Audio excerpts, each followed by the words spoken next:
Hey guys, welcome back to the AR YouTube channel. और इतिहास में आपने कई तरह की चोरियों के बारे में सुना होगा।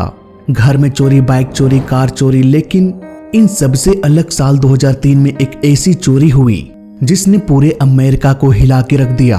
दो चोरों ने मिलकर बोइंग 727 जैसे विशालकाय प्लेन को ही गायब कर दिया। आज इस चोरी के 23 साल हो चुका है, पर फिर भी ये प्लेन कहाँ है, किस हाल में है, किसी को भी नहीं पता। क्या है पूरी कहानी, कैसे इस चोरी को अंजाम दिया गया, आइए जानते हैं सब कुछ आज के इस वीडियो में। वैसे तो अंगोला एयरलाइन बोइंग 727 की चोरी साल 2003 में हुई थी, लेकिन इसकी असल कहानी शुरू होती है साल 1975 से। उन दिनों 2 इंजन वाले प्लेन्स में काफी कड़े नियम थे, इसलिए 3 इंजन वाले प्लेन्स की बहुत डिमांड थी। यही वजह है कि साल 1975 में अमेरिकन एयरलाइन ने बोइंग 727 को खरीदा और एज अ पैसेंजर प्लेन इसे ऑपरेट करने लगे। इन्होंने 25 सालों तक प्लेन को ऑपरेट किया और 25 साल बाद प्लेन को रिटायर कर दिया गया। रिटायरमेंट के बाद ऐसा नहीं होता है कि प्लेन कबाड़ में चला जाए। 25 सालों के बाद भी प्लेन की खरीद बिक्री होती है।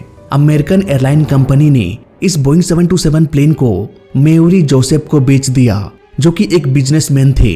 ये पुराने रिटायर प्लेन्स को खरीदता था और जरूरत के हिसाब से अपना प्रॉफिट देखते हुए या तो वो प्लेन को बेच देता या खुद ऑपरेट करता।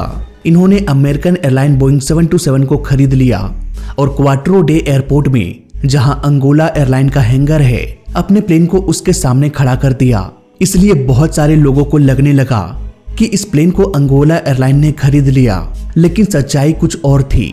अगर आज भी आप गूगल में सर्च करोगे कि बोइंग 727 कैसे गायब हुआ, तो उसके सामने अंगोला एयरलाइन का टैग मिल जाएगा। इसलिए बहुत से लोगों को लगता है कि इस प्लेन को अंगोला एयरलाइन ने खरीदा था, पर ऐसा नहीं है।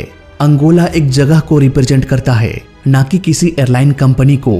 खैर, जो मौरी थे जिन्होंने इस प्लेन को खरीदा था, वो इस बोइंग 727 प्लेन को साउथ अफ्रीका के एक बिजनेसमैन इरविन को बेचना चाहते थे। यहाँ तक कि डील भी तय हो गई।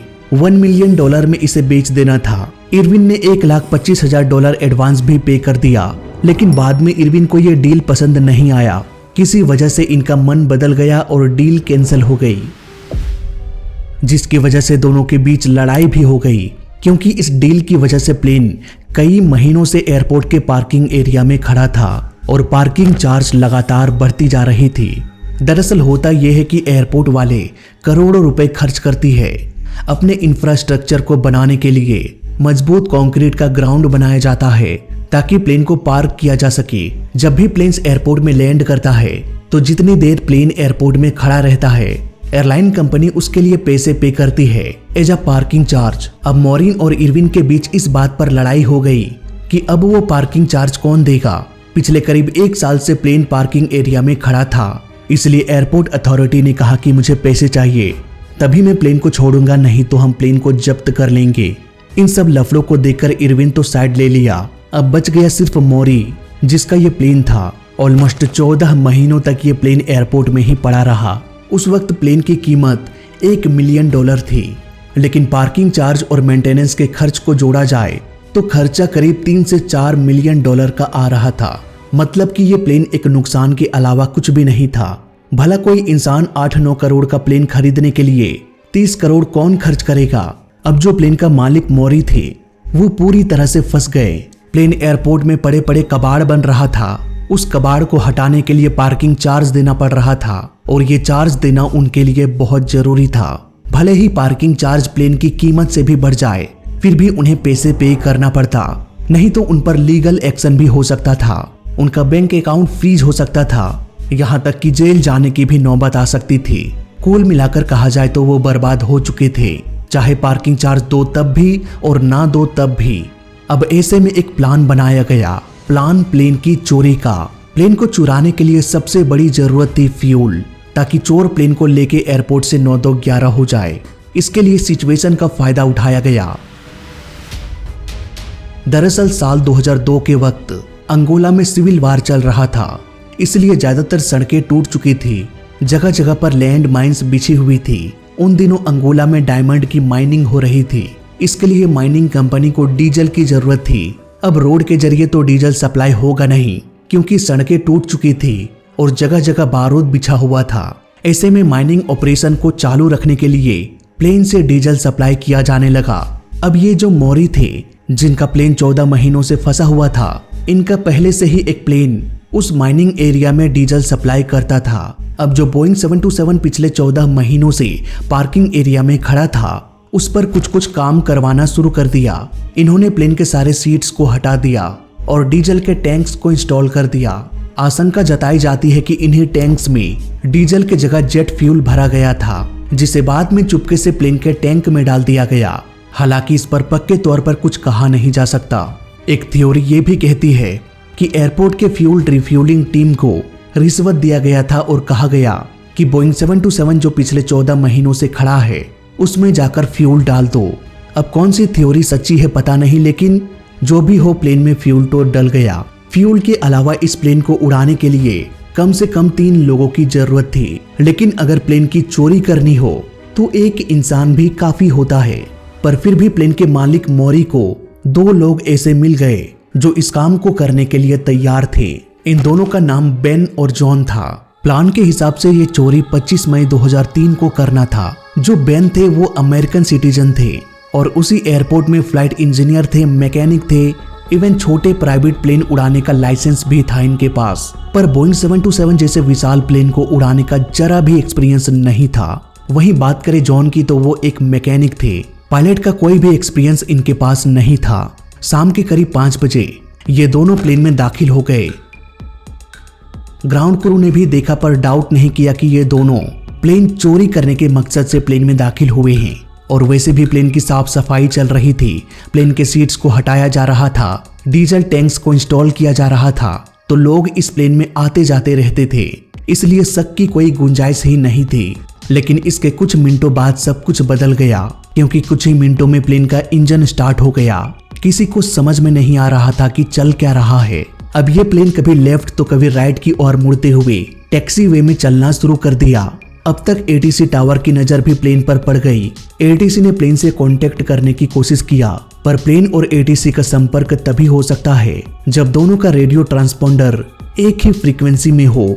लेकिन जो बोइंग 727 का ट्रांसपोंडर था उसे ऑफ कर दिया गया था। इसे हम फोन स्विच ऑफ की तरह भी समझ सकते हैं। इट मीन्स ना तो इस प्लेन से संपर्क किया जा सकता था और ना ही इसे ट्रैक किया जा सकता था, क्योंकि ट्रांसपोंडर के जरिए ही एटीसी रडार में प्लेन को देख पाते हैं। बोइंग 737 लड़खड़ाते हुए रनवे की ओर निकल गया। एटीसी को उतना वक्त ही नहीं मिला कि वो ग्राउंड में किसी को बोल पाता कि एक प्लेन बिना कुछ बोले रनवे की ओर बढ़ रहा है, उसे रोकने की कोशिश करो। नॉर्मली रनवे के पास पहुंचने के बाद पायलट एटीसी से टेक ऑफ परमिशन मांगते हैं, लेकिन बोइंग 727 सीधे रनवे पर उतरकर तेजी से रन करने लगा। देखते ही देखते ये प्लेन टेक ऑफ कर गया। यही वो वक्त था दोस्तों जब इस प्लेन को आखिरी बार देखा गया। इसके बाद ये प्लेन मानो गायब हो गया। ना तो ये प्लेन कहीं लैंड किया और ना ही ये कहीं क्रैश हुआ। प्लेन का एक छोटा सा पार्ट भी नहीं मिला। इस हादसे के बाद अमेरिका काफी डर गया। अमेरिका ने पूरी जान लगा दिया प्लेन को खोजने के लिए, क्योंकि हाल में ही 9/11 अटैक हुआ था। इन्हें डर था कि फिर से ऐसा हादसा ना हो जाए। लेकिन अमेरिका के खुफिया एजेंसी भी प्लेन को खोज नहीं पाया। किसी भी प्लेन को ट्रैक करने के लिए रडार और ट्रांसपोंडर का यूज किया जाता है। प्लेन का ट्रांसपोंडर सिग्नल को ट्रांसमिट और रिसीव करता है। ये सिग्नल एटीसी का रडार डिटेक्ट कर लेता है और प्लेन के लोकेशन का पता चल जाता है। लेकिन बोइंग 727 का ट्रांसपोंडर ही बंद था। उस वक्त आज के जैसे एडवांस जीपीएस सिस्टम भी नहीं था कि प्लेन को ट्रैक किया जा सके। प्लेन भी साल 1971 का था। यहाँ तक कि ये प्लेन मिलिट्री रडार में भी डिटेक्ट नहीं हुआ। इसलिए अनुमान लगाया जाता है कि दोनों ही चोरों ने प्लेन को बहुत ही कम ऊंचाई में समुद्र के ऊपर से उड़ा रहा होगा। अब क्योंकि प्लेन समुद्र के ऊपर में उड़ रहा था, इसलिए कम ऊंचाई में उड़ाने से कोई प्रॉब्लम नहीं होने वाली थी, क्योंकि समुद्र में कोई पहाड़ पर्वत होता नहीं। जब तक अमेरिकन इंटेलिजेंस को इस प्लेन के बारे में पता चला, तब तक ये प्लेन समुद्र में कहीं गायब हो चुका था। आज भी हमें नहीं पता कि वो बोइंग 727 कहाँ है। प्लेन चोरी के बाद जब एयरपोर्ट में छानबीन होने लगी, तब पता चला कि 2 लोग मिसिंग है, बेन और जॉन। आज 23 साल हो चुका है इस हादसे का, लेकिन आज भी ये दोनों मिसिंग है। बेन की सिस्टर कहती है कि मेरा भाई चोर नहीं था, उसे बलि का बकरा बनाया गया। बेन पर प्रेशर बनाया गया था कुछ दिनों के छानबीन के बाद FBI समझ गए कि ये कोई टेररिस्ट अटैक नहीं है। मे बी इसलिए प्लेन की खोजबीन को रोक दिया गया। वहीं दूसरी ओर ये अनुमान लगाया जाता है कि प्लेन कहीं विशाल समुद्र में क्रैश हुआ होगा, इसलिए प्लेन का कोई मलबा नहीं मिल पाया। अब क्योंकि इतने विशाल समुद्र में लोकेशन पता नहीं था कि प्लेन कहाँ क्रैश हुआ, इसलिए प्लेन का मलबा कभी मिल ही नहीं पाया। चोरी के बाद सारा पार्किंग चार्ज भी माफ हो गया, क्योंकि एयरपोर्ट अथॉरिटी ने प्लेन को जब्त कर लिया था। जब्त करने के बाद अगर प्लेन गायब हुआ तो यहाँ गलती एयरपोर्ट अथॉरिटी की थी, एयरपोर्ट के सिक्योरिटी सिस्टम की गलती थी। वहीं प्लेन चोरी हुआ तो इसका इंश्योरेंस का पैसा मौरी को मिल गया, जिसका ये प्लेन था। यानी कि जिस प्लेन से करोड़ों का नुकसान हो रहा था, प्लेन की कीमत से अधिक पार्किंग चार्ज देनी पड़ रही थी। बर्बादी होना 100% तय था। वहां भी प्लेन के मालिक मौरी ने फायदा उठा लिया। हालांकि सबको पता है कि घपला कहाँ हुआ, पर कोई सबूत ही नहीं है। न तो प्लेन मिला और न ही चोर मिला। प्लेन का मालिक प्रॉफिट लेके निकल गया और सबूतों के अभाव पर वो बच गए। फाइनली इस केस को बंद कर दिया गया और वो दोनों बेन और जॉन आज भी मिसिंग है। तो ये थी कहानी दुनिया के सबसे अनोखे चोरी की। वीडियो अच्छा लगा तो लाइक कर देना, बुरा लगा तो डिसलाइक कर देना, और दोनों ही केस में इस चैनल को सब्सक्राइब कर देना, क्योंकि इस चैनल में सीखने के लिए बहुत कुछ है। तो मैं मिलता हूँ आपसे अगली वीडियो में, तब तक के लिए देखते रहिए और सीखते रहिए। जय हिंद, वंदे मातरम।